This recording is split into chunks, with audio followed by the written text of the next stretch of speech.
Alhamdulillah wa syukurillah kita bisa bertemu pada acara Thalabul Ilmi ini di dalam bulan yang suci, di tempat yang suci. Semoga kita bisa mendapat barokah dari dalamnya.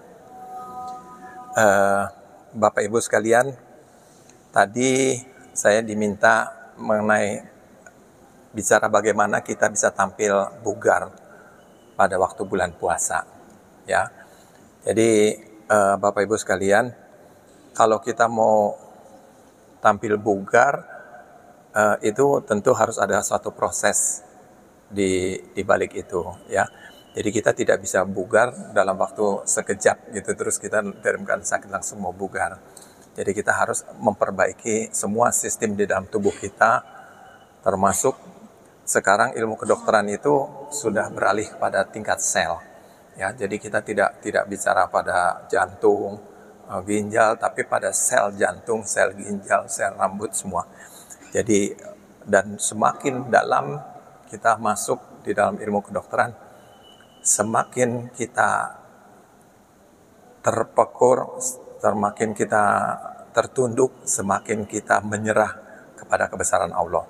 Karena makin dalam kita masuk, makin dalam kita tidak tahu. Jadi dokter itu jangan dipikir nanti jadi kalau ketemu profesor, kenapa saya nggak sembuh ditangani profesor, kan gitu. Karena profesor bukan Tuhan. Sedangkan ilmunya profesor dengan ilmunya Tuhan itu luar biasa, beda jauh. Kalau saya memberikan suatu kira-kira perumpamaan ya Bu, kalau Ibu pergi di pasir yang putih itu, ya pasir putih di mana yang pasirnya putih. Kemudian ilmu kedokteran itu mungkin seperti satu bulir pasir, sedangkan pasir putihnya itu Allah. Jadi betul-betul kita itu tidak punya kekuasaan apa-apa. Jadi sangat menyedihkan sekali kalau kita bicara tentang malpraktek kedokteran, ya, karena dokter itu bukan Allah yang bisa menjamin pasti sembuh, pasti sehat, pasti berhasil, pasti tidak bisa. Jadi kita dengan sifat kemanusiaan kita mempunyai segala kekurangan yang memang tidak bisa diatasi karena itu suatu kemampuan. Jadi Bapak Ibu sekalian, untuk mencapai suatu kebugaran kita butuh yang semua sudah tahu, yang lima program yang paling besar. Yang satu adalah makan yang cukup bergizi. Kalau makanan kita tidak bergizi, 4 sehat 5 sempurna, gimana kita mau bugar gitu, badan kita juga leles gitu ya.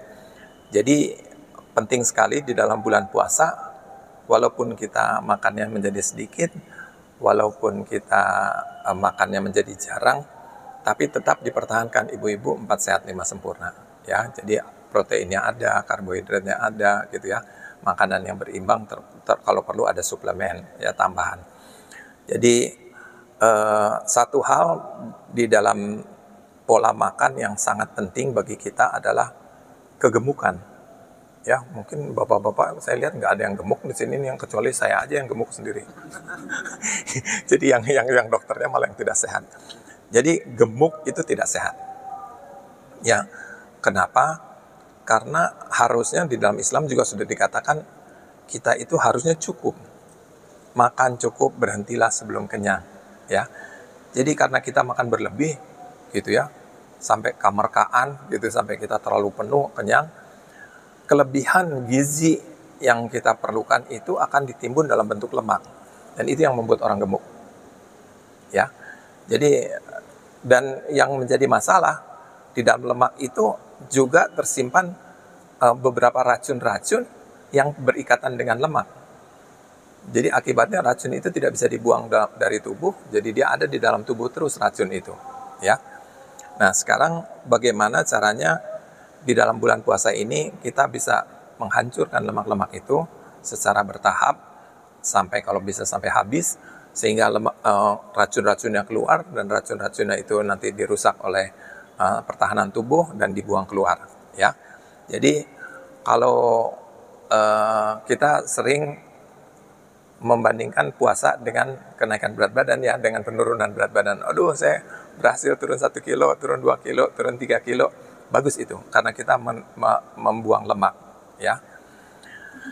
Jadi itu mengenai bugar dari makan, ya. Tentu termasuk kalau kita bisa membuang lemak-lemak itu sesuatu yang sangat menyehatkan. Bagaimana cara kita membuang lemak-lemak itu adalah dengan cara makan yang kebutuhan energinya kurang dari yang kita lakukan sehari-hari. Jadi jangan biasakan kalau lagi bulan puasa kita tidur aja gitu. Kalau kita tidur aja tidak ada pengeluaran, energinya tidak ada yang keluar, berarti kita tidak membakar lemak. Ya, bekerja terus biasa. Kalaupun orang yang olahraga, cobalah mulai olahraganya sore-sore dulu, makin lama makin siang, sampai akhirnya pemain-pemain bola itu di kejuaraan dunia itu banyak yang muslim, yang mereka berpuasa dan mereka prestasinya di tingkat dunia gitu. Tapi tentu tidak bisa didadak ya, mungkin perlu latihan yang kuat. Jadi kalau kita misalnya membutuhkan 1000 kalori per hari, kalau kita makannya cuma 600 kalori per hari, kurang 400 kalori, dari mana diambil? Gitu ya.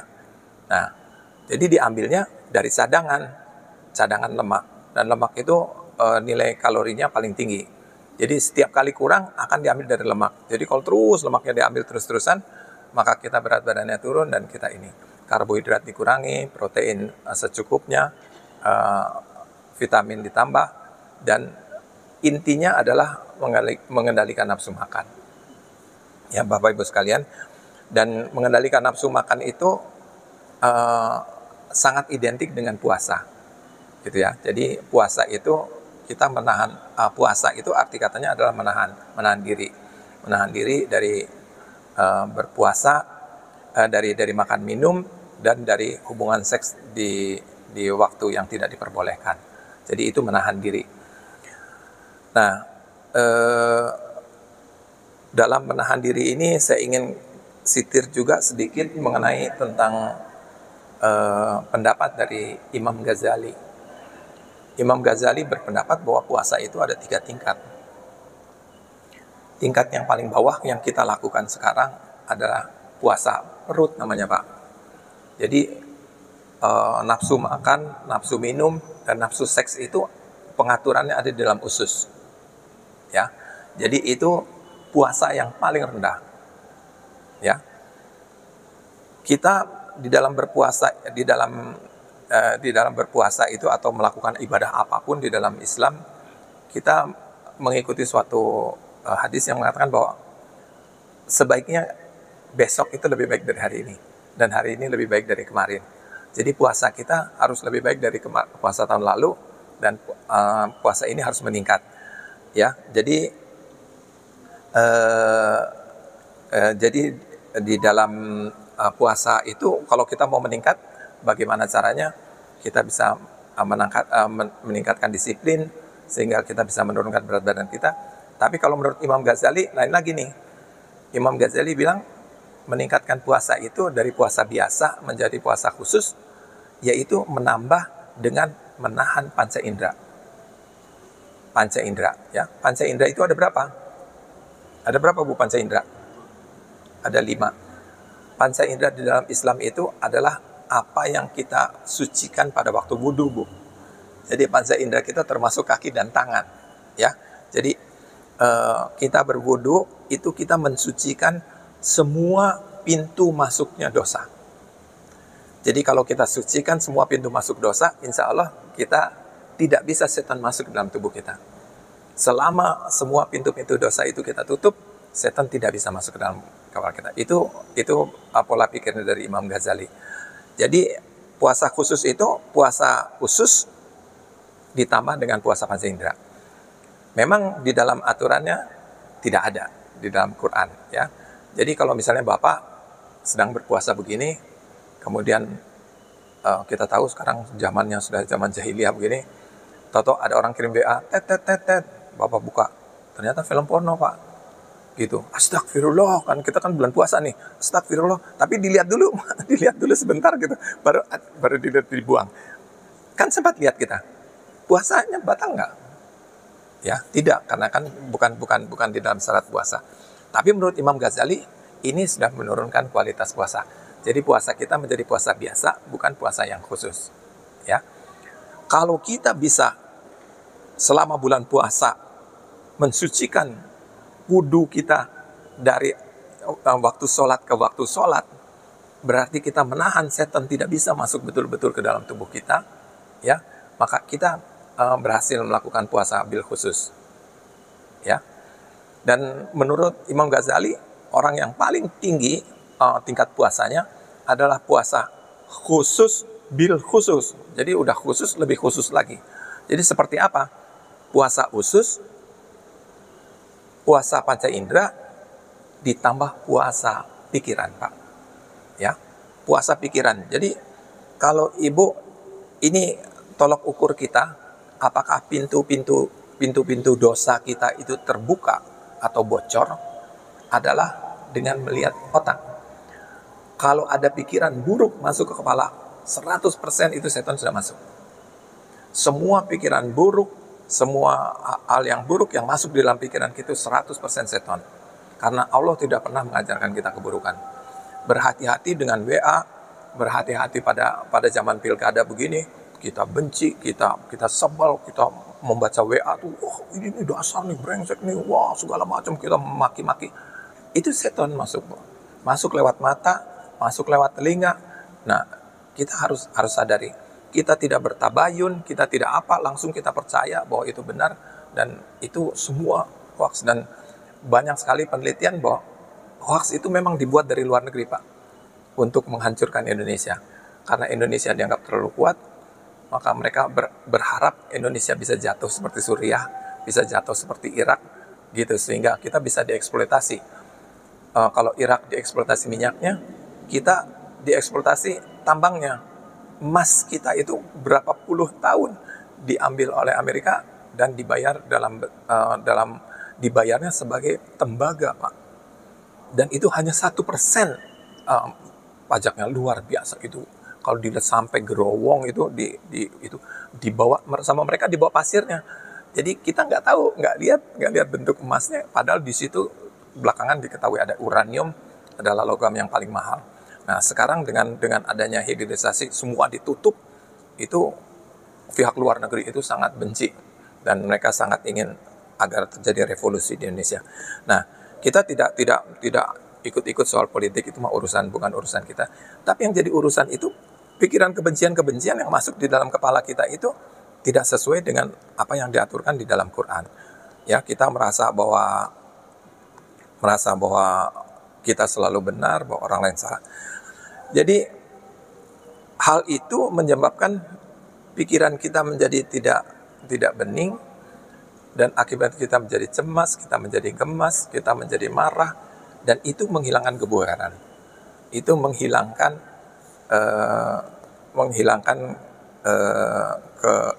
menurut saya menghilangkan juga kesempurnaan dari haji kita. Jadi Bapak Ibu sekalian, itu soal makan, ya. Jadi makan menjadi bugar, puasa mengeluarkan lemak-lemak, dan kemudian puasa itu menurut Imam Ghazali, puasa yang paling tinggi adalah puasa pada tingkat pikiran. Bisa nggak mulai kita pada puasa panca indera? Bisa nggak kita berusaha menjaga kesucian wudhu kita dari wudhu ke wudhu? Kalau kita lihat sesuatu, kita pengen kritik, kita pengen ngomong, kita pengen kasih komentar, tahan aja lah lagi puasa. Astagfirullahaladzim, kata gitu, kita nggak perlu. Kalau kita lihat ada orang berbuat tidak baik, ditegur atau tidak ditegur, katanya katakan bahwa yang baik itu baik, yang buruk itu buruk.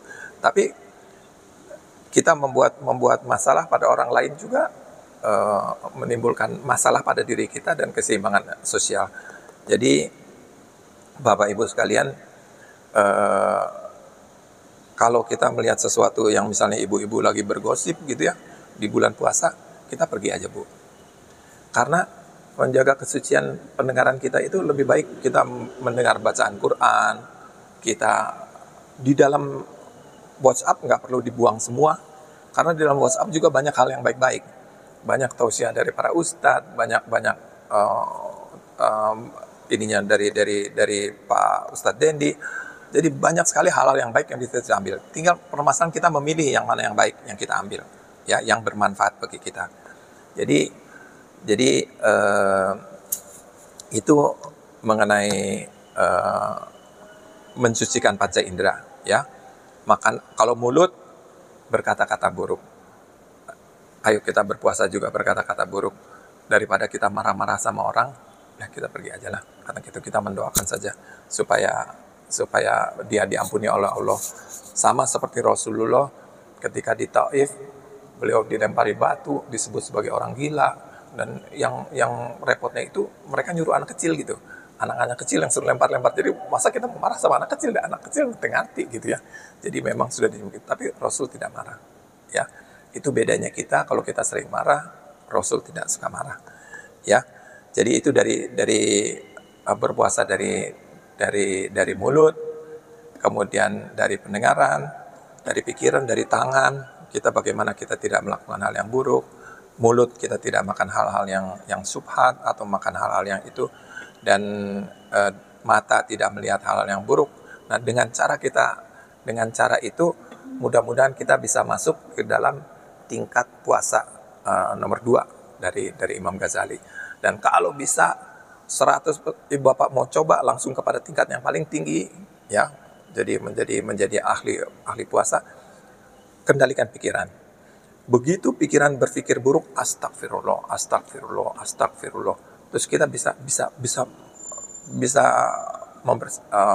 kita mungkin menunggu jam wudu untuk memperbaiki. Kita tidak perlu mungkin berwudu. Jadi setiap kali wudu lagi, setiap dosa berwudu lagi, tidak ada aturannya gitu ya. Tapi kita menjaga dengan istighfar, kemudian bisa dengan sholat 2 rakaat. Ya Allah, setan mengganggu. Yakinlah bahwa semua pikiran buruk itu datang dari setan. Setan mengganggu saya, ya Allah bantulah saya untuk mengatasi itu. Ya Allah bantu saya untuk mengatasi godaan setan ini agar puasa kita bisa sempurna. Ya, jadi itu mengenai makan. Yang kedua, istirahat yang cukup. Istirahat yang cukup itu tentu perbedaan umur, ada perbedaan jumlah jamnya istirahat. Ya, pada anak kecil istirahatnya makin panjang. Kalau kita pada usia reproduksi ini, pada usia kita lagi top-topnya ini, tidur kita mungkin 3 jam, 4 jam cukup ya. Bahkan Rasul pada waktu itunya sampai tidurnya kadang-kadang kurang dari 3 jam. Jadi tidur yang cukup. Nah, tidur itu juga kita harus perhatikan. Ibu sering nggak bisa tidur ya malam. Karena sesuatu hal ibu nggak bisa tidur, gulang gaper gitu di ranjang, kedebuk. Pagi-paginya gimana Bu? Pagi-paginya sampai ledes gitu ya. Nah, ada sesuatu yang salah pada tidur ibu, ya. Jadi tidur itu adalah relaksasi Pak, ya, mengistirahatkan otot. Harusnya istirahat semua tuh, paru-parunya istirahat, ususnya istirahat, otaknya istirahat, semua istirahat. Tapi dalam keadaan tertentu kita kadang-kadang tidak bisa semuanya kita istirahatkan, ya. Kalau Bapak tidak bisa tidur, banyak cara untuk tidur. Ya. Salah satunya bangun, duduk baca Quran, Pak. Baca Quran. Nanti kan Bapak kenapa? Karena setan tidak suka kita baca Quran. Jadi kalau kita baca Quran, setan bilang bikin tidur aja daripada ini. Kalau kita tidur digangguin supaya kita nggak tidur, supaya kita menjadi lelah, menjadi kesal, jadi cepat marah. Tapi kalau kita baca Quran, sama dia dibikin supaya kita cepat tidur gitu, supaya ini. Jadi banyak cara untuk membuat kita tidur. Dan sebenarnya kita harus belajar relaksasi walaupun kita tidak tidur, ya. Jadi sebenarnya yang perlu itu bukan tidurnya Bu, yang perlu itu rileksnya. Ya, jadi ada satu pelajaran ini datang dari India dan non Muslim ya, yang disebut transcendental sleep. Dia bilang gitu, ada seorang guru, dia berkata dulu ada teman saya yang ikut belajar, pernah ada satu masa kita guru-guru itu banyak digugu gitu ya, guru-guru India itu. Dia mengajarkan tentang, saya ingat tuh, transcendental sleep itu 5 menit sehari cukup. Tidur 5 menit, seperti tidur 5 menit, kata gitu. Terus ada teman saya ikut, gimana sih caranya tidur 5 menit, kata gitu. Caranya begini, dia begitu. Jadi ini di luar agama ya. Tidur lurus, kemudian kosongkan kaki. Kaki kosong sekali, tidak boleh ada otot yang kontraksi. Semua rileks, kosong, kaki kosong gitu, terus kosong kaki, kemudian kosong tangan, tangan rileks, kosong tangan, kemudian rilekskan napas, atur napas lewat ujung hidung, pelan, kemudian atur pikiran kita terus gitu ya, kita bisa dengan bersyukur terus, kita bisa kita atur, jangan ada pikiran buruk masuk ke dalam pikiran kita. Jadi kalau bisa kita tutup mata, kita kosongkan pikiran kita, kosongkan pikiran kita. Dan itu 5 menit cukup, Pak. Karena itu rileks. Saya sudah mempraktekannya, karena saya dokter kandungan. Kalau dokter kandungan itu tidurnya nggak jelas ya, kadang-kadang kita semalam nggak tidur kalau banyak persalinan, terutama pada waktu saya masih muda. Jadi kalau pagi gimana caranya kita kerja, malam kita nggak tidur sama sekali, gitu ya. Ya kita ada tempat kita bergeser 5 menit, 10 menit tidur. Tolong saya jangan diganggu 10 menit ya, karena gitu. Tidur. Kemudian kita bisa bekerja balik. Ya. Jadi ini banyak sekali dipakai oleh para ini tidur. Jadi jangan kenapa kita kalau nggak bisa tidur gulang gaper, kemudian kita pagi-paginya kita menjadi lemah? Karena stresnya itu. Aduh, saya nggak bisa tidur nih. Nanti besok saya gimana? Aduh, ini saya gimana? Aduh, nggak enak nih. Aduh, itulah seton. Dan itulah yang membuat ibu nggak bisa tidur. Kalau ibu nggak bisa tidur, nggak bisa ini, ya udah rileks saja gitu. Otaknya masih berjalan, biarkan otaknya berjalan. Dan keadaan antara tidur dan tidak tidur itu, disitulah pikiran-pikiran brilian itu keluar, Pak. Pikiran-pikiran agamis dan sebagainya. Kita sedang tidur gini, ya Allah, kemudian keluar puisi bulan Ramadan, kata gitu. Langsung bangun sebentar, langsung ketik gitu. Datang dari mana? Datang dalam keadaan itu, dalam keadaan setengah tidur. Kalau kita jadi guru kan selalu dikasih tahu. Kalau jadi guru, murid pada tidur itu jangan dimarahin gitu. Karena orang antara tidur dan bangun itu pada saat itu sebenarnya otak dia berjalan paling sempurna. Ya. Jadi itu mengenai istirahat tidur. Ya, jadi tidur sebentar pun nggak apa-apa, asal kita betul-betul bisa menjaganya rileks. Ya. Kemudian yang kemudian olahraga. Ya. Usahakan kita cukup berolahraga. Sebenarnya sholat kita itu olahraga, Pak. Sholat kita itu bisa dianggap sebagai olahraga karena kita menggerakkan begitu banyak sendi dan kita menggerakkan begitu banyak otot, dan kita melakukan manuver-manuver peregangan otot yang luar biasa pada waktu kita menjalankan sholat. Jadi sholat itu sebenarnya adalah suatu juga selain ibadah, tapi dia juga olahraga pada saat-saat di mana tubuh kita paling capek. Gitu, pada saat-saat tubuh kita paling membutuhkannya, pada waktu duhur, pada waktu asar gitu. Nah, pada waktu capek sekali gitu ya. Nah, jadi olahraga itu tentunya berbeda. Kalau yang muda-muda mungkin masih mengejar prestasi, masih mengejar angka-angka, jadi mau menjadi pelatih bola, pelatih segala macam, Anda masih menggebu-gebu mencari ini. Kalau kita tua-tua ini, kita olahraganya olahraga maintenance, olahraga menjaga saja kelenturan. Yang harus dijaga adalah kelenturan sendi, Pak. Kelenturan sendi. Jadi itu yang namanya stretching. Jadi olahraga kita jadi olahraga itu sebenarnya ada dua macam, yang isotonik dan isometrik, gitu ya. Kalau isotonik itu tonusnya tetap, jadi dia diam gitu. Misalnya kita menahan begitu, gitu ya. Itu ototnya kan bergerak, tapi dia tidak berubah metriknya, tidak berubah ukuran ototnya. Itu namanya isometrik. Tapi kalau kita angkat dumbbell 100 kali, kita push up 100 kali, nah itu isotonik. Ya, tonusnya tetap, tapi kita dilatih. Nah, kita mungkin lebih banyak isometrik. Jadi kita latihannya gerakannya pelan sekali seperti orang yoga gitu ya. Pelan. Kita menggerakkan semua sendi-sendi kita, dirilekskan setiap bangun tidur. Biasakan setiap bangun tidur, pada yang agak gemuk mungkin tambah lebih banyak perhatian pada lutut, karena lutut itu betul-betul penyangga tubuh, terutama yang gemuk-gemuk, biasanya mereka punya masalah di lutut, ya. Jadi kalau kita panaskan semua setiap hari, kemudian kita mau tidur kita panaskan lagi, sehingga tubuh kita bisa menjadi sehat, ya.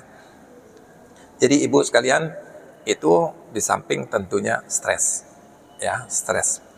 Jadi stres itu apa?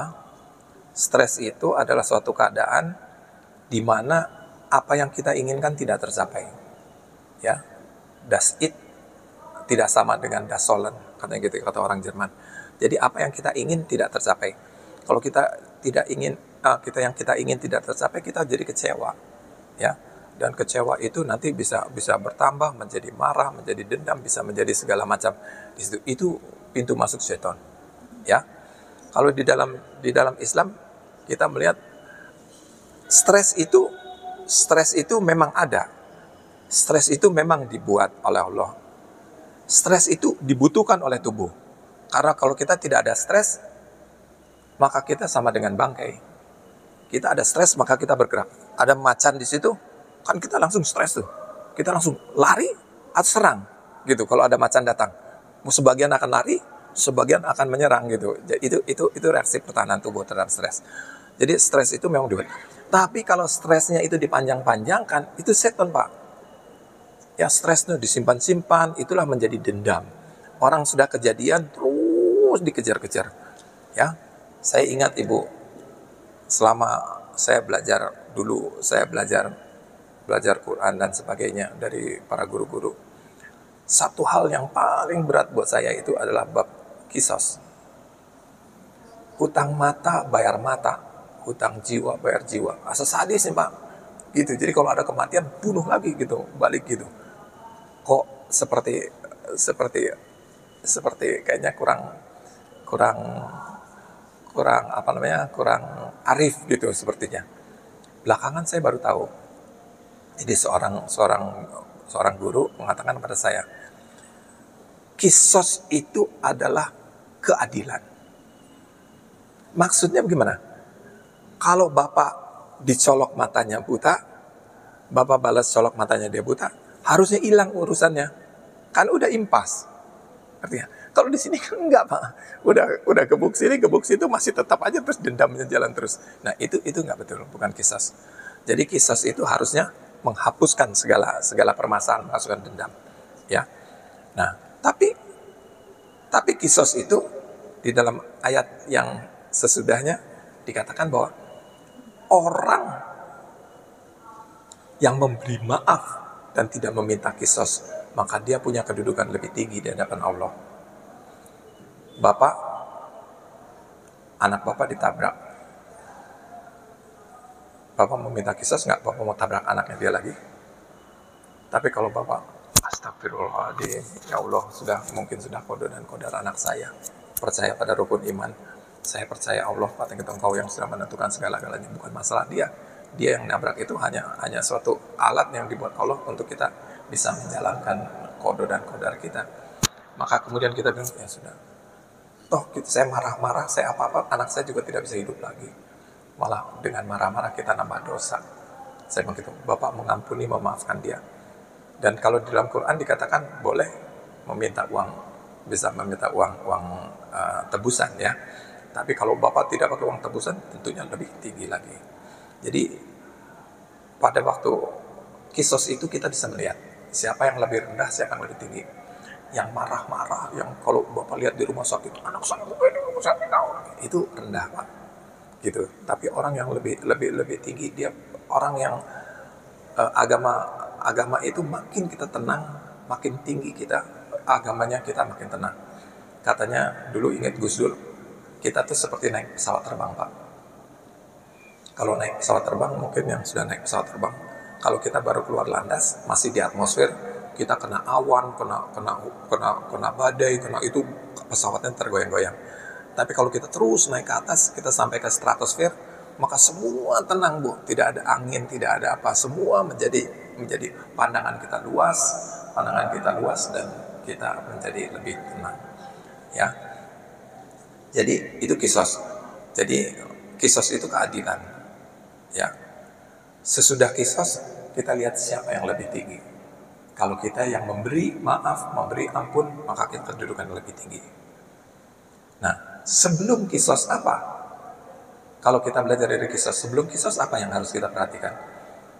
Maksudnya gini, kalau saya culak mata dia, saya benci sama dia, saya culak mata dia. Terus Anda berpikir, nanti mata saya diculak juga mau nggak? Masa nggak mau? Ya udah jangan culak gitu.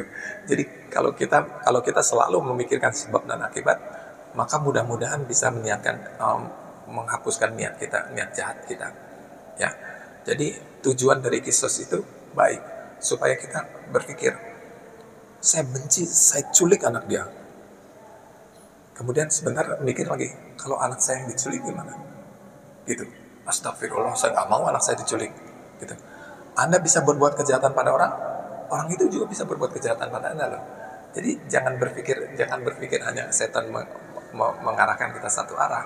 Itu adalah dasar kisos. Jadi yang paling bawah mencegah kita berbuat buruk. Kalau sudah terjadi, maka kisos keadilan. Di atas itu kemudian kearifan, kematangan kepribadian itu menentukan apakah dia memberikan maaf. Dan yang paling tinggi apa? Yang paling tinggi Rasulullah. Kenapa Rasulullah? Karena Rasulullah mengajarkan kisos, tapi dia tidak pernah menuntut kisos. Bahkan saat-saat terakhir ketika beliau sedang sakit keras, beliau menawarkan. Dia melihat, akhirnya sudah habis. Saya jangan sampai ada orang yang benci sama saya punya dosa. Saya mungkin selama hidup saya pernah menyakiti Anda. Mungkin saya pernah berbuat secara saya tidak sadar, saya menyakiti Anda. Balas sekarang, balas mumpung saya masih hidup. Supaya impas, supaya nanti saya tidak punya dosa di akhirat. Padahal Rasul itu sudah diampuni segala dosa dan sudah dijamin surganya. Beliau masih memberikan kisah ya. Mungkin masih ingat mengenai masalah pemuda dengan semeti itu. Ya, jadi itu kisos. Itu jadi pikiran. Ya, bagaimana pikiran kita bisa mencernihkan pikiran. Bapak Ibu sekalian, stres kalau bisa kita bikin supaya gampang, ya Bu. Stres itu anggaplah supaya gampang. Stres itu adalah godaan setan. Jadi kalau Ibu dalam keadaan stres, dalam keadaan kekurangan apapun, istighfar. Ya, orang beriman adalah orang yang bila sulit dia bersabar, tapi bila dia mendapat kecukupan, dia bersyukur. Itu orang beriman. Ada nggak yang lebih hebat dari itu? Lebih hebat dari orang beriman? Ada orang yang kalau dapat kesulitan, dia bersyukur Pak. Kalau dia mendapat kemudahan, dia bersyukur juga. Bagaimana bisa mendapat kesulitan bersyukur Pak? Bagaimana caranya? Bapak dapat kesulitan kok bersyukur. Kenapa dia bersyukur? Karena pada waktu dia mendapat cobaan, dia kemudian bisa melihat bahwa Allah sedang mengawasi saya nih. Saya diuji oleh Allah dan Allah ingin melihat apa yang saya lakukan dalam ujian ini. Jadi kemudian dia bersyukur, ya Allah, aku bersyukur bahwa Engkau sedang memperhatikan aku. Semoga agamaku bisa digunakan dengan baik untuk menyelesaikan masalahku. Luar biasa ya Pak. Jadi bersyukur. Jadi tidak ada kata marah, kita benci, kita amuk, kita didolimi, di segala macam. Nggak ada. Semuanya hubungan kita dengan Allah. Ya. Jadi itu mengenai pikiran. Sekarang bagaimana sedikit tentang hubungan dengan ilmu kedokteran Pak? Ya. Ada seorang Yahudi. Biasa orang Yahudi suka pintar-pintar. Orang Yahudi ini non-Muslim. Dia bernama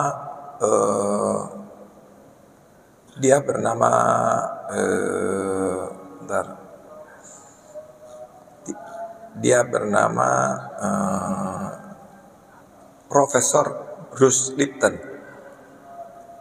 Dia waktu dulu belum profesor. Dia pada tahun 2009 ngambil S3 S3-nya itu kan kita harus memecahkan suatu masalahnya.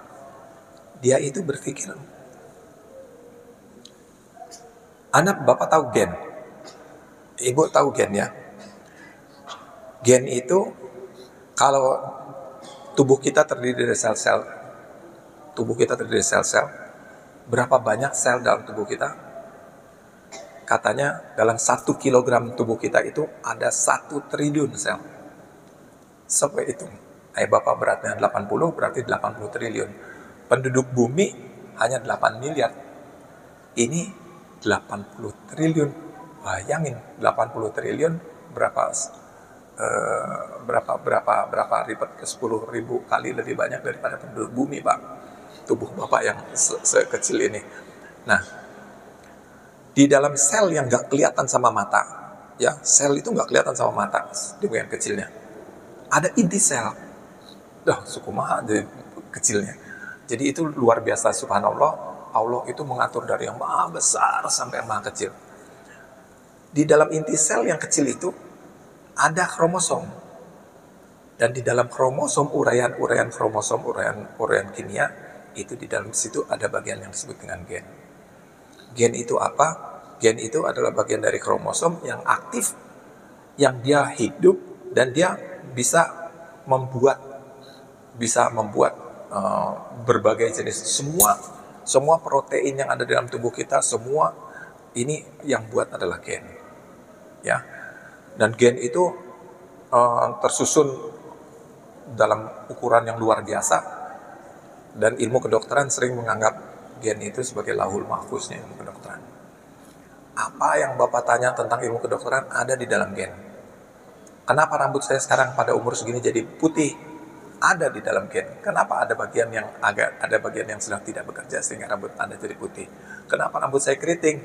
Ada di dalam gen. Kenapa kulit saya hitam? Ada di dalam gen. Kenapa mata saya sipit? Ada di dalam gen. Semua ada. Bahkan kenapa saya timbul kanker pada umur segini? Ada catatan di dalam gen. Semua ada di dalam gen, ya. Dan kalau boleh Bapak Ibu tahu, mimpi-mimpinya dokter dulu kalau Bapak masih kecil, ingat mungkin cerita Flash Gordon segala macam gitu ya, komik-komik itu. Sekarang orang udah betul-betul bisa ke angkasa ya Pak. Dulu kan Flash Gordon itu dengan kendaraannya bisa keluar angkasa, kita nganggapnya hayal gitu. Tapi sekarang sudah benar bisa. Nah, kalau khayalnya dokter-dokter seperti apa? Khayalnya dokter-dokter itu susunan gennya tubuh itu semua sudah diketahui intinya aslinya. Kemudian kalau Bapak sakit itu dibenerin lagi. Bapak masuk ke mesin cuci darah, nanti yang di sebelah sini sih dirubah. Bapak masuk ke Bapak kanker, masukin darahnya semua ke dalam satu mesin, dirubah sel-sel kankernya itu dirubah, genetiknya kembali normal masuk ke dalam.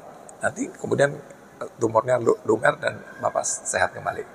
Bapak mau muda kembali, tidak pergi ke salon, pergi ke laboratorium, dirubah itunya, yang sel-sel yang gen-gen yang tua-tua itu dirubah menjadi gen-gen muda lagi. Itu mimpi, karena itu tidak mungkin, karena itu kuasa Allah, Pak, ya. Nah, jadi dia berpikir gini, si Bruce Lipton ini, siapa yang ngatur gennya? Siapa yang ngatur gen? Selama ini saya kalau ceramah, siapa yang ngatur gen? Allah. Orang ngerti kayak ente tentang gen. Kumaha bisa ngatur? Dan kalau Bapak tahu si benda-benda di dalam tubuh kita, benda-benda kecil dalam tubuh kita itu, mereka semua bertawaf. Mereka semua berputar. Mereka semua ikut pada aturan yang ditentukan Allah. Kalau dia berhenti berputar, mati selnya. Kalau mati sel dalam jumlah banyak, mungkin mati kita. Gitu ya. Jadi siapa yang ngatur si perjalanan ini? Allah.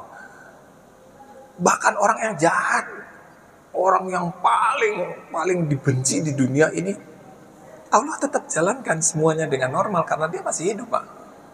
Ya, itulah Rahman dan Rahimnya Allah. Walaupun orang sejahat apapun, Allah tidak akan menghukum mati. Allah memberikan kesempatan untuk bertobat sampai tarikan nafas terakhir. Ya, karena itu saya tidak setuju seperti di Cina gitu. Pokoknya orang korupsi, bunuh gitu. Bukan seperti itu. Kita mesti lihatlah apa yang menyebabkan, apa yang ininya, apa tidak. Allah saja tidak membunuh, kenapa mesti kita yang membunuh ya? Gitu kan, apa kita lebih hebat daripada Allah? Nah, itu pola pikirnya. Lain kalau di Cina kan mereka mungkin tidak mengenal Tuhan, maka mereka melakukan itu, ya. Jadi siapa yang kemudian dia melakukan serangkaian penelitian S3 sampai akhirnya dia berpikir pada yang mengatur gen itu adalah pikiran, Pak. Kenapa pikirannya mengatur gen? Karena Bapak tahu di dalam penelitian kedokteran ada yang disebut dengan case control ya. Kalau case control itu, kalau kita mengetes obat ini sempurna apa nggak sempurna. Bapak mungkin kalau dengar ini terus tidak suka gitu ya. Tapi itu memang gitu. Jadi case control ini nanti ada 60 sampel yang dikasih obat yang sedang diteliti, 60% lagi dikasih tepung, Pak. Dikasih placebo namanya. Placebo itu bukan obat, dia kosong aja, nggak ada apa-apa, cuman tepung. Ya, berarti 60% diobati, yang 60% tidak diobati. Nanti dilihat nih perbandingannya. Kalau ini memang betul-betul hebat, berarti mungkin obatnya betul. Gitu. Tapi kalau obatnya dengan yang dikasih tepung aja tidak berbeda banyak, berarti obat itu tidak mati, tidak bagus gitu. Ya. Jadi, nah dia meneliti pada penelitian placebo di seluruh dunia. Ternyata orang yang dikasih placebo itu ada yang sembuh, gitu. Dia kan gak dikasih apa-apa, gitu. Kenapa sembuh, gitu? Kenapa dia sembuh walaupun dia dikasih tepung? Kan gak ada yang tahu, Pak, yang mana yang tepung, mana obat. Dokternya yang bagi pun tidak tahu. Jadi yang ngatur cuma si juru statistik itu, yang tepung yang mana, yang ini yang mana. Jadi dokter itu ngasih ke pasien, dia tidak merasa bersalah karena dia nggak tahu yang mana yang tepung, mana yang ini. Ya, nah pasien yang dikasih tepung itu banyak juga yang sembuh. Sekarang ditelitilah orang-orang itu, kenapa dia sembuh? Kan dia nggak tahu bahwa itu tepung. Dia pikirkan obat, Pak. Jadi dia percaya sama obat, dia percaya sama Allah bahwa ya Allah, alhamdulillah saya dikasih obat, ya Allah, terima kasih saya sembuh. Jadi yang bikin sembuh itu bukan obat, yang bikin sembuh itu pikirannya. Jadi itulah yang menjadi penelitian ini. Dan ini cocok sekali dengan hadis Nabi yang berkata, hadis Bukhari Muslim, aku adalah sebagaimana persangkaan hambaku kepadaku, kata Allah. Aku adalah seperti bagaimana persangkaan hambaku kepadaku. Jadi bagaimana Bapak mentranslate Allah itu seperti apa? Kalau Bapak bilang Allah itu baik, maka Allah akan lebih baik kepada Anda. Tapi kalau Anda bilang Allah itu jahat, maka azab akan datang pada Anda. Allah akan lebih berat azabnya. Jadi kita itu semua tergantung pikiran kita nih. Apakah kita mau benar? Apakah kita mau mensucikan kolbu kita? Surat As-Sams. Atau kita akan mengotori kalbu kita. Itu pilihan. Manusia itu dengan otaknya mempunyai pilihan. Ya. Jadi itu. Nah, sekarang berkembanglah. Nah, kalau pikiran itu bisa mempengaruhi gen, bagaimana kita bisa mengatur pikiran kita supaya kita sembuh dari suatu penyakit? Orang mulai meneliti tentang puasa. Orang muslim puasa 30 hari. Apa sih yang dihasilkan dari puasa itu? Banyak sekali penelitian Bapak Saridin. Dan ternyata banyak sekali manfaat dari puasa merubah gen-gen jahat menjadi menurun dan gen-gen baik meningkat. Gen yang menurunkan lemak akan naik. Gen yang menurunkan gula akan naik. Gen yang menaikkan kanker akan turun. Pokoknya gitu. Jadi ternyata puasa itu luar biasa. Secara medis puasa itu luar biasa sekali faedahnya, sehingga orang sudah mulai membuat suatu terapi puasa yang mengikuti puasa Ramadan kita. Apa yang bisa kita tarik dari sini adalah bahwa apa yang tertulis di dalam Quran perlahan-lahan akan bisa dijabarkan oleh para ahli, sehingga kita punya pengertian bahwa apa yang ditulis dalam Quran itu yang tadinya kita hanya dogma, percaya nggak percaya harus, ternyata lama per lama satu persatu akan bisa terbukti bahwa Allah itu tidak pernah salah. Ya, mungkin dari pikiran ini, jadi dari sini kita akan simpulkan bahwa kalau ibu mau bugar, makan yang sehat, tidur yang sehat, berpikir yang sehat, ya, terus olahraga yang sehat, ya, dan bergaul yang sehat. Jadi dengan cara itu maka kita bisa membuat kita menjadi lebih sehat, membuat kita menjadi lebih bugar. Saya tutup satu lagi, mungkin sudah pernah dengar yang sudah begini. Subhanallah, saya punya pasien ya Pak. Dia itu, kan saya dokter kandungan. Saya periksa USG pada bulan kelima. Saya lihat, ya Allah, mana gitu. Anak itu sudah menjadi monster Pak. Jadi bentuk mukanya udah nggak jelas, semuanya nggak jelas, badannya melambung-melambung udah nggak jelas, bentuknya udah tidak jelas gitu. Dia menjadi monster, tapi masih hidup. Penyakit itu namanya hidrops fetalis. Ibu tahu ya, kenapa ibu-ibu lebih tinggi di hadapan Allah? Karena surga ada di telapak kaki ibu. Ya, kasihilah ibu baru bapak, gitu kan ya? Kenapa? Kenapa ibu menjadi lebih dekat sama Allah? Karena di dalam tubuh ibu ada rahim. Dan rahim itu adalah nama Allah. Maha pengasih, maha penyayang. Maha pengasih penyayang apa rahim itu terhadap ibu? Karena di situ dibesarkan bayi. Jadi kalau ada anak lebih cinta bapaknya daripada ibunya, ada yang salah sama ibu. Karena ibu itu mengandung cinta kasihnya Allah. Jadi cintanya ibu itu ibarat cinta kasihnya Allah, nggak bisa dimenangin sama cintanya pada bapak, gitu. Ya, jadi kita tidak perlu cemburu dengan kedekatan anak pada ibunya, karena memang Allah di situ ada cintanya pada Allah. Ya, jadi rahim. Nah, rahim itu menjaga si anak supaya tidak diganggu dari luar. Ya, kita punya di dalam tubuh kita punya suatu mekanisme pertahanan yang disebut dengan penolakan benda asing. Jadi kalau kita di sini banyak lihat kita menolak orang asing lah, kita menolak segala macam itu memang kan wajar aja gitu. Di dalam tubuh kita juga ada reaksi penolakan, tapi tidak ada pada Allah. Jadi di dalam rahim karena ada sifat Allah tidak ada penolakan. Ya, sperma yang masuk itu benda asing, tidak ditolak Pak. Bayangkan kalau sperma ditolak seperti gimana ya, nggak akan seumur umur nggak akan hamil. Seumur umur manusia tidak akan bertambah dan akan punah dunia ini. Tapi karena rahim ada kearifan dari Allah, cinta kasih Allah, maka sperma benda asing tidak ditolak.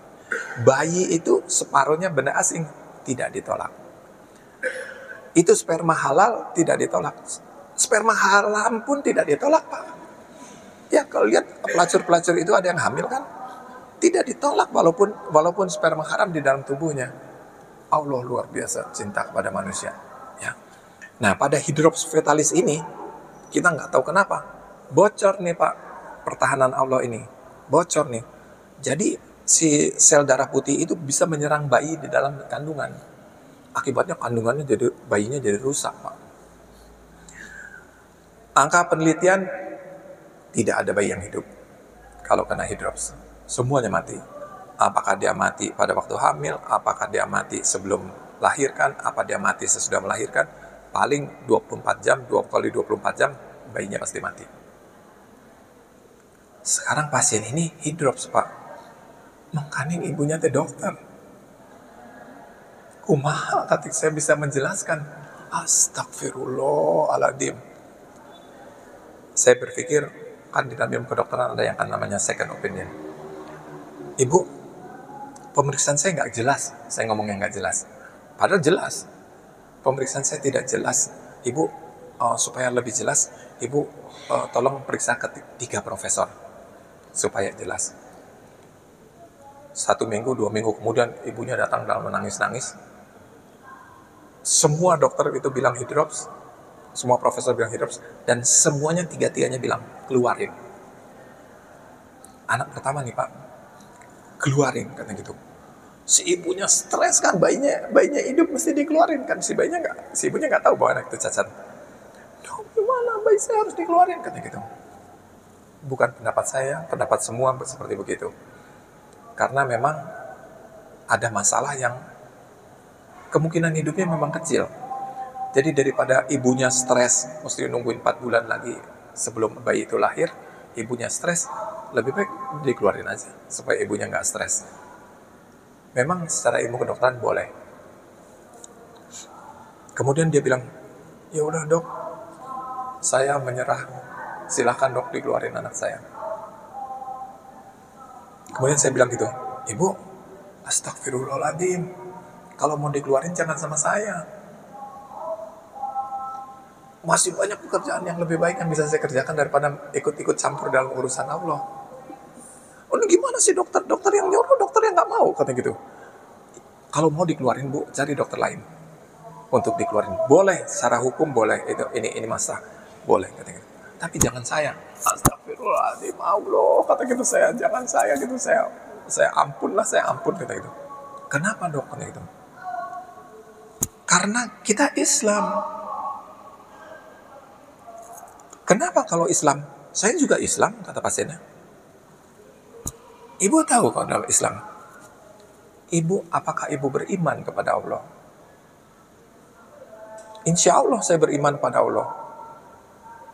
Kalau ibu beriman pada Allah, yakin ibu bahwa Allah itu maha kuasa. Yakin Allah maha bisa. Yakin dong. Kenapa mesti dikeluarin? Minta sama Allah, minta nangis sama Allah. Allah sembuhkan. Orang kanker stadium 4 aja bisa sembuh kalau Allah mau. Kenapa nggak ini bisa sembuh? Walaupun dalam penelitiannya juga nggak jelas. Jadi gimana dong? Kalau ibu mau sebagai orang muslim, menjalankan hukum muslim, beriman kepada Allah, beriman pada qada dan qadar, serahkan semua milik Allah kepada Allah. Jangan kita ikut-ikut ngatur, dikeluarin segala macam. Serahkan pada Allah. Kalau Allah bilang bayi ini mesti mati besok, ikhlaslah. Kalau Allah bilang bayi ini mesti mati 1 bulan sebelum melahirkan, ikhlaslah. Kalau bayi ini meninggal setelah melahirkan, ikhlaskan. Karena itu haknya Allah. Kita jangan ikut campur dengan Allah. Kita tidak bisa mengikut, kita tidak sebanding dengan Allah untuk ikut campur dalam urusan Allah. Jadi gimana dok? Kita pertahankan. Ibu minta kepada Allah, nangis berdarah-darah lah bu, katanya minta sama Allah, Allah sembuhkan. Ingat, pikiran ibu hanya kata sembuh. Jangan nanti anak cacat, nggak boleh. Jadi tidak boleh ada pikiran negatif, hanya ada kata positif dalam pikiran ibu.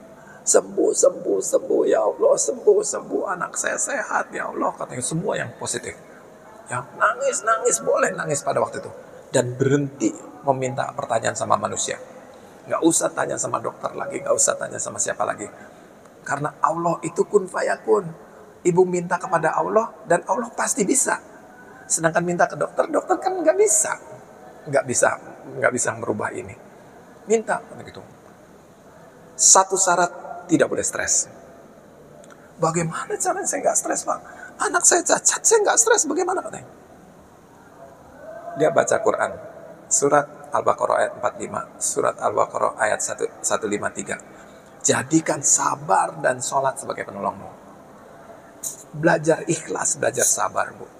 Kalau ibu pikirannya stres, duduk sholat 2 rakaat. Sholat. Selesai sholat, boleh ya sholat niat tuh boleh kapan saja. Kalau masih bangun sholat masih stres, lanjutkan sholat 2 rakaat lagi. Lanjutkan sampai ibu menjadi tenang. Terus lakukan itu. Allah, saya digoda setan. Allah, ingat stres itu setan. Saya digoda setan. Allah, berikan saya kekuatan. Ya Allah, berikan saya kekuatan. Apa yang terjadi pak? Mau ngelahirin, saya juga udah lupa kan. Saya bilang sama pasiennya, pokoknya bu, jangan mau di USG ya. Setiap kali kita USG kan kita lihat lagi nanti jadi makin stres lagi balik. Jadi dia periksa di tempat yang tidak di USG. Satu waktu dia masuk, udah mau lahir, udah cukup bulan, dia masuk ke tempat USG. Dok, bayi saya beratnya berapa? Saya USG lah gitu kan.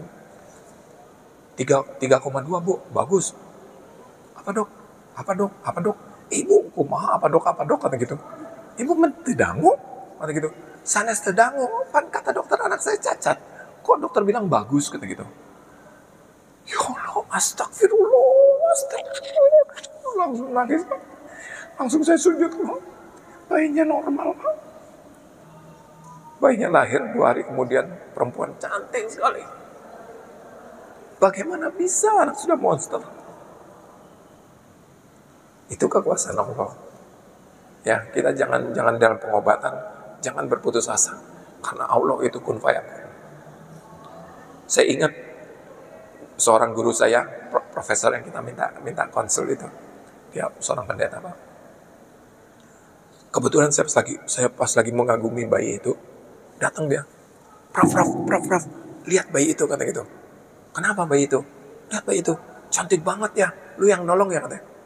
Bukan cantik, Prof. Itu bayi yang mau dikeluarin, itu yang hidrops. Ngaco, kata gitu. Lu jangan drama loh, kata gitu. Bukan drama. Lihat nih, surat konsulnya masih ada. Dibuka statusnya. Ini surat konsul kan tulisan Prof. Itu Prof.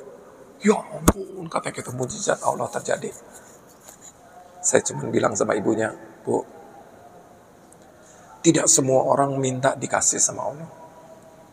Tidak semua orang diberikan mujizat sama Allah. Ibu jaga keislaman ibu, Bu. Ayo pakai jilbab, Bu. Tingkatkan keislaman ibu. Jangan sampai ibu murtad. Karena ibu sudah mendapat sesuatu yang orang lain tidak dapat. Ya, itu kekuatan pikiran. Sekarang ternyata bahwa kekuatan pikiran itu bisa mempengaruhi gen, dan gen itu bisa merubah segala-galanya dengan perintah Allah. Ya, mungkin mohon maaf atas segala kekurangan, segala yang salah-salah datang dari kebodohan saya, yang baik-baik datang dari Allah. Silakan kalau yang mau ada bertanya, Pak. Assalamualaikum. Waalaikumsalam warahmatullahi wabarakatuh. Dok, saya Ibu Tuti, usia menuju 60 tahun. Suami saya udah meninggal, tapi sejak suami saya meninggal, IUD saya itu belum saya buka. Apa itu berbahaya ya, Dok? Ya, saya faktor takut, dokter. Itu aja, dokter. Ya, terima kasih, luar biasa sekali. Tepuk tangan, pertanyaan yang baik sekali. Ibu, yang ke-1, takut hanya kepada Allah. Takut kepada IUD itu musyrik, Bu. Ya, nggak boleh takut sama IUD. Masa Allah kalah sama IUD? Ya. Yang kedua, IUD itu memang diatur, dia tidak boleh mengganggu. Walaupun dia sudah habis, dia tidak mengganggu. Dia mungkin gagal, tidak bisa menyebabkan kehamilan. Kan ibu kan nggak perlu lagi, kan ibu udah umur 60. Jadi IUD itu sebenarnya tidak akan mengganggu ibu apapun, selama ini juga di dalam tubuh tidak mengganggu. Permasalahannya sekarang mazhab apa yang ibu ikuti, ya? Karena ada mazhab yang mengatakan bahwa tidak boleh ada benda asing pada waktu orang meninggal. Jadi bangsa susuk itu mesti dilepas.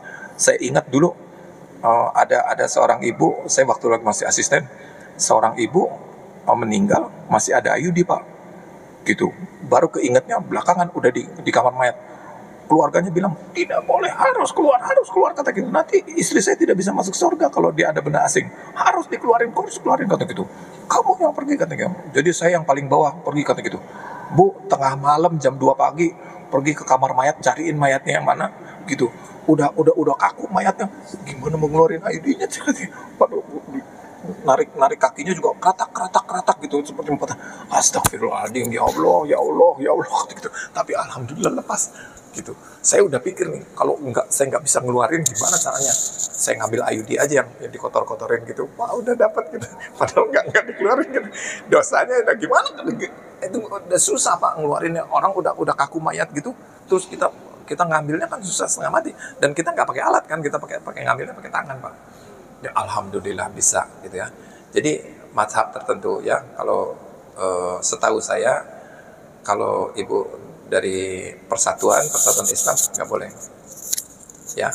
Jadi kalau setahu saya, nggak tahu kalau dari Nahdlatul Ulama mungkin boleh, kata dari Muhammadiyah bagaimana itu ya.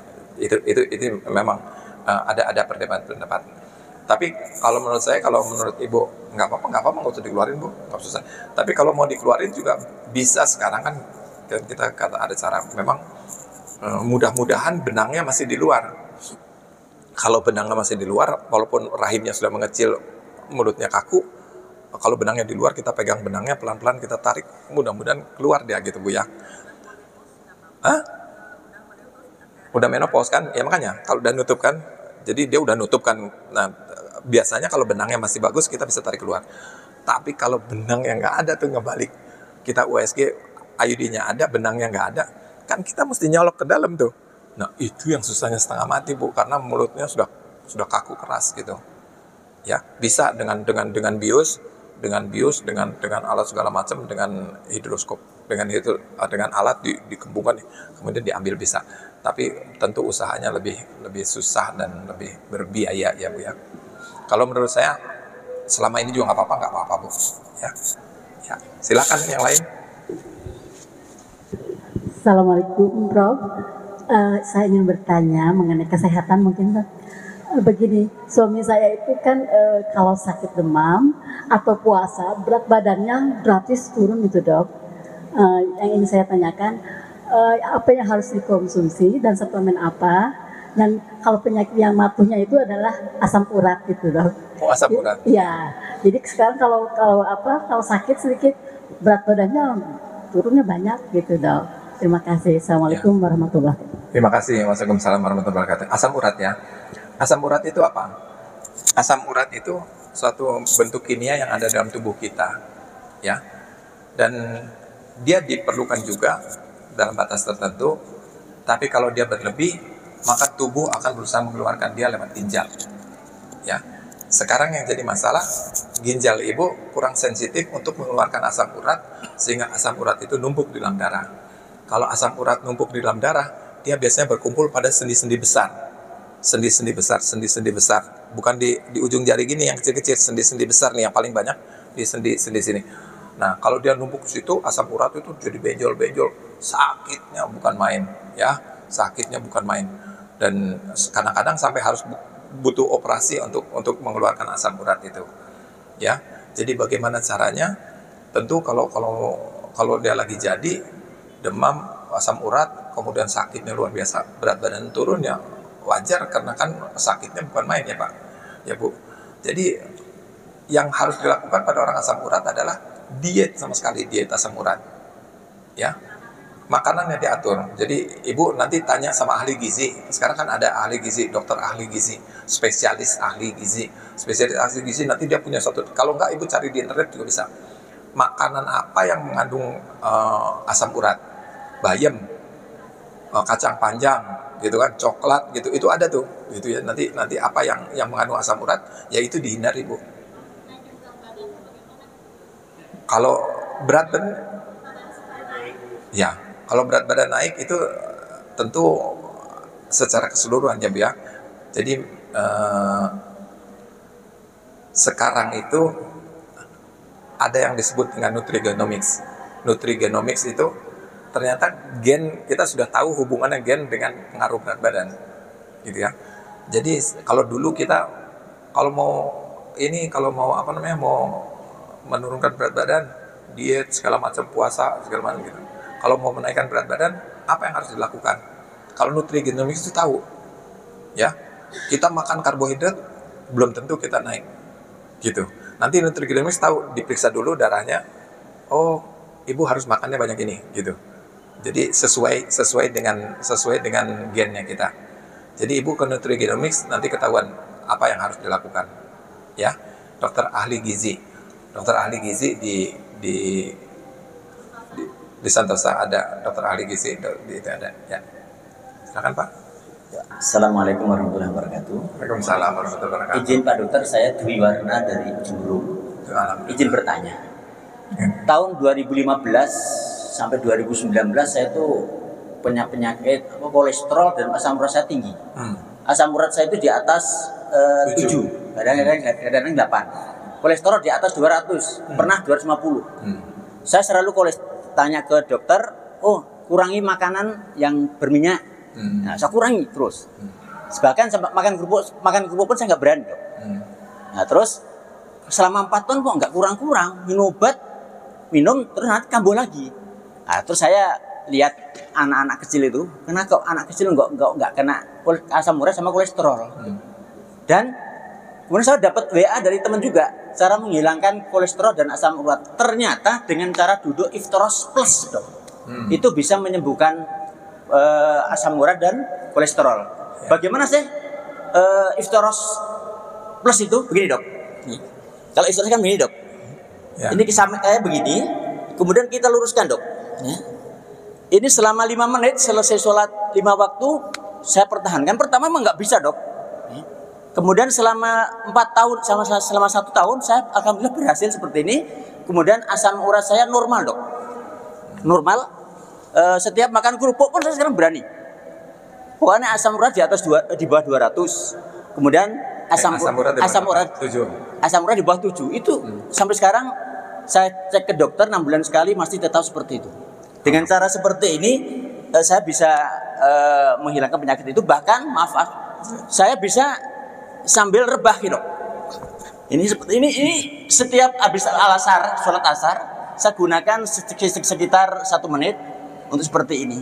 Alhamdulillah bisa menyembuhkan penyakit asam urat dan kolesterol. Pertanyaan kami, dok, apa hubungan dengan gerakan saya ini kok bisa menyembuhkan penyakit asam urat dan kolesterol? Dan sampai sekarang masih saya pertahankan terus.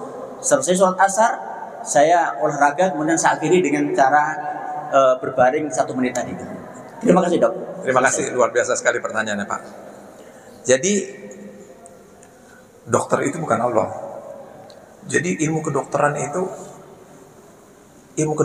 sebenarnya ilmu paling sulit, Pak. Kenapa?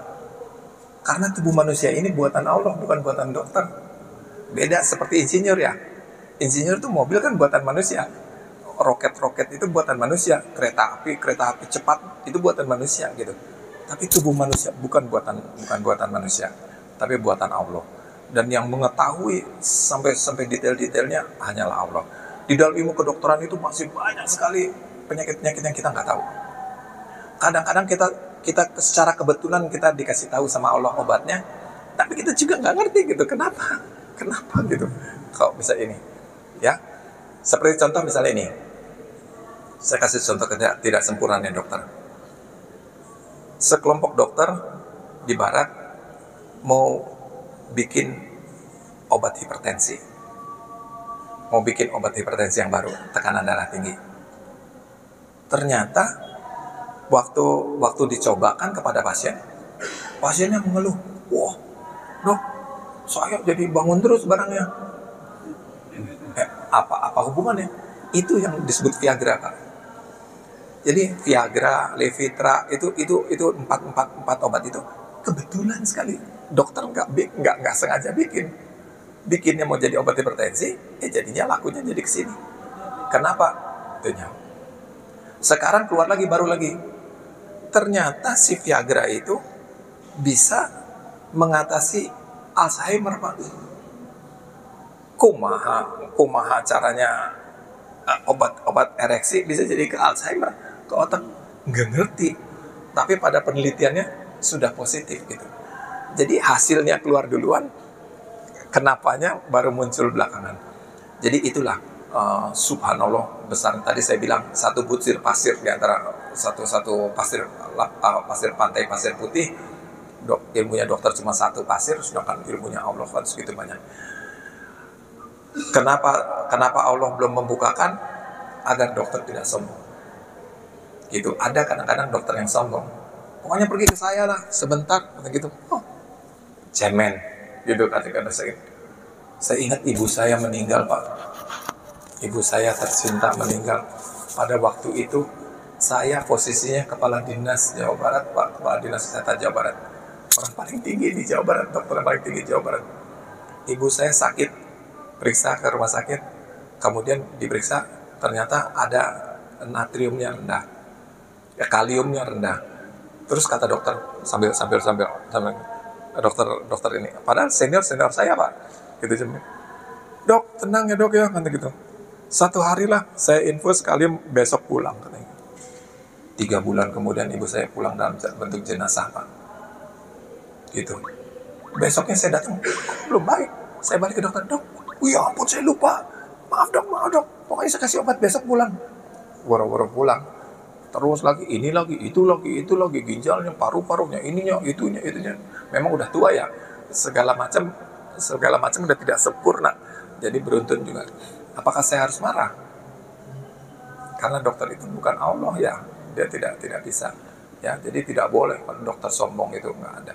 Karena kita tuh ilmunya tuh ilmu Allah dan gitu. Jadi apa yang Bapak katakan itu ya. Jadi di dalam ilmu kedokteran itu banyak sekali ada bukti-bukti dulu, baru dicari belakangannya baru ketahuan. Saya juga pernah lihat itu bahwa kalau kita habis sholat dua-duanya, tapi dirapat Pak, Bapak kan dibuka nih. Gitu. Jadi ini ternyata kenapa belum ada jawabnya di dalam kedokteran. Jadi subhanallah, saya juga baru dengar sekarang. Tapi kalau memang hasilnya ada, alhamdulillah silakan dicoba, tidak keluar duit, siapa tahu juga bisa berhasil. Alhamdulillah ya. Cocok dok.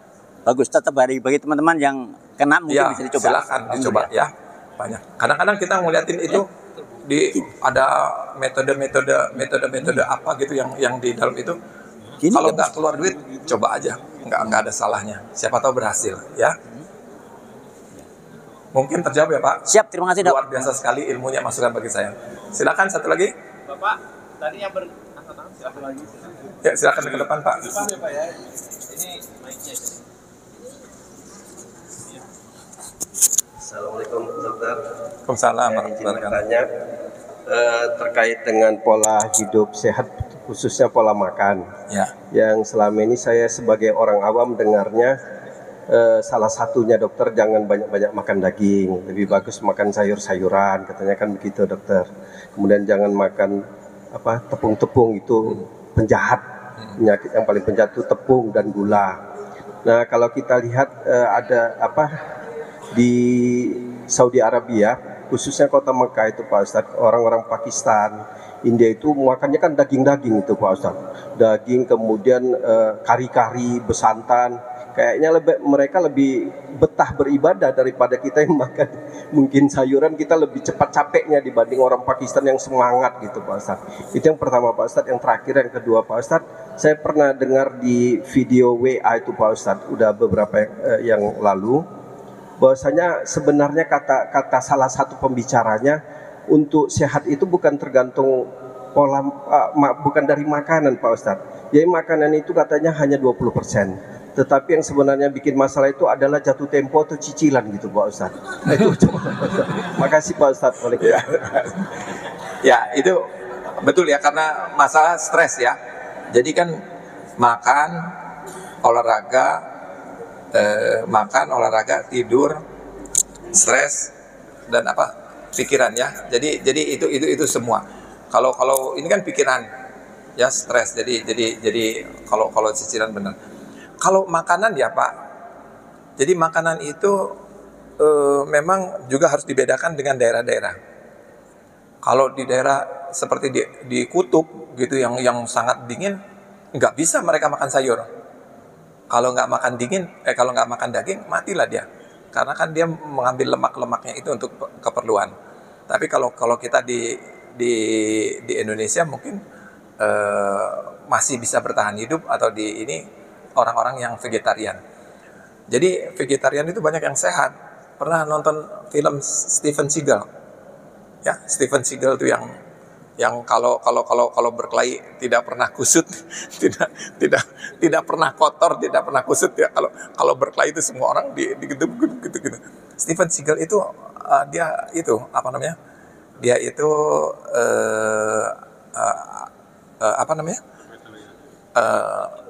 bukan aikido ya, dia itu tidak makan daging, vegetarian murni ya. Jadi vegetarian murni itu bahkan di orang Hindu juga kan mereka juga ada yang vegetarian murni ya. Di Advent banyak yang vegetarian murni dan mereka juga sehat-sehat. Jadi kita nggak bisa ilmu kedokteran itu jangan percaya satu hal terus langsung 100% pasti benar, belum tentu juga ya. Bisa pada orang ini berlaku, orang ini tidak berlaku gitu ya. Tapi yang penting bagi kita mungkin bagaimana kita berpikiran jernih, berpikiran bersih, sehingga kita bisa mengatur gen-gen baik untuk bereaksi dalam tubuh kita sehingga kita bisa sembuh, bisa sehat kembali ya. Jadi belajarlah satu kata yang sangat susah sekali dilakukan tapi sangat gampang diomongin, apa? Ikhlas. Ya. Ikhlas itu luar biasa. Jadilah mukhlis. Jadi oranglah mukhlisin. Belajarlah menjadi orang mukhlis, menjadi orang yang ikhlas. Kalau ada sesuatu jangan terus langsung marah. Kalau kan banyak sekali ya kita dengar cerita-cerita gitu. Kalau kita tidak ikhlas gitu. Saya baru membaca cerita ada raja dengan itu. Saya cerita sedikit tentang ikhlas ya. Ada raja dengan pembantunya pergi berburu. Gitu ya. Pas berburu si pembantunya bilang, oh, tenang aja katanya gitu, di sini kan nggak banyak binatang buas, tenang gitu. Terus sebentar lagi ada macan datang, mereka lari diserang, si rajanya itu jarinya hilang satu karena dimakan sama macan gitu. Mestinya kan dia alhamdulillah ya, cuman jarinya yang dimakan gitu ya, tidak ini. Tapi dia marah sama si, lu kan bilang nggak ada apa-apa kan gitu. Buktinya sekarang saya jarinya hilang, masuk penjara. Nah gitu kan, masuk penjara. Udah masuk penjara, si rajanya kan memang sedang berburu. Dia pergi berburu seorang diri, nggak ada situnya. Dia ditangkap sama suku primitif, kata gitu. Tangkap sama suku primitif, terus dia mau dikorbankan untuk dewanya orang primitif tuh. Udah mau direbus gitu, dilihat kata gitu. Oh dia cacat katanya, nggak ada jarinya satu kan gitu. Oh jangan kasih orang cacat buat sembahan kepada dewa. Jadi dia dilepas. Begitu dia sampai di kerajaan kan dia bilang gitu. Oh, astagfirullah, lepasin katanya gitu si pembantu itu. Saya terima kasih sama kamu gara-gara ini saya jadi nggak direbus sama orang-orang primitif itu. Ya coba kalau saya pergi sama kamu. Oh memang Tuhan yang sudah ngatur. Saya mesti masuk penjara kan gitu. Kenapa? Kalau saya nggak masuk penjara, saya pergi sama bapak, saya yang dikorbanin karena saya yang sempurna kan saya yang sempurna, saya yang dikorbanin. Nah itu satu cerita tentang ikhlas ya. Jadi yang di penjara pun ikhlas, yang ini ikhlas, itu kita belajar ikhlas. Mulai saat ini Bu, mulai dari bulan puasa ini dan dilanjutkan pada bulan-bulan yang akan datang, belajar menjaga wudu, menjaga kesucian wudu. Tolok ukurnya adalah pikiran. Kalau pikiran ibu kotor atau ada pikiran langsung pokoknya sesuatu yang negatif, ibu itu ini sebab bisa ibu itu centil pisan gini gaya juga kagelisan wae. Nah, itu udah pasti setan. Ya, julid gitu ya. Jadi itu enggak boleh. Kita berpikir kalau begitu kita sebentar udah astagfirullah gitu. Enggak perlu. Isi waktu ibu dengan hal-hal yang positif. Isi dengan pengajian, isi dengan baca Quran, isi dengan bertanya pada ustadz, isi dengan itu semua yang hal-hal yang baik, yang bermanfaat ya. Ibu buka WA yang bangsa pilkada, pilpres bisa lah kata gitu. Yang mesti dipikirin mungkin yang kiai-kiai, ustadz yang ceramahnya bagus-bagus. Juga ada ceramah kiai-kiai yang ceramahnya juga politik juga enggak usah lah kata gitu. Cari ibu lihatlah yang diperlukan. Pokoknya kita menjadi tenang, kita mendekat sama Allah karena dengan tenang pikiran kita gen-gen yang baik akan ditimbulkan dan kita akan menjadi orang yang sehat. Ya. Masih ada Pak? Inilah yang dapat kami sampaikan. Mohon maaf bila ada kurang dan lebihnya, dan mudah-mudahan ini bermanfaat. Wassalamualaikum warahmatullahi wabarakatuh.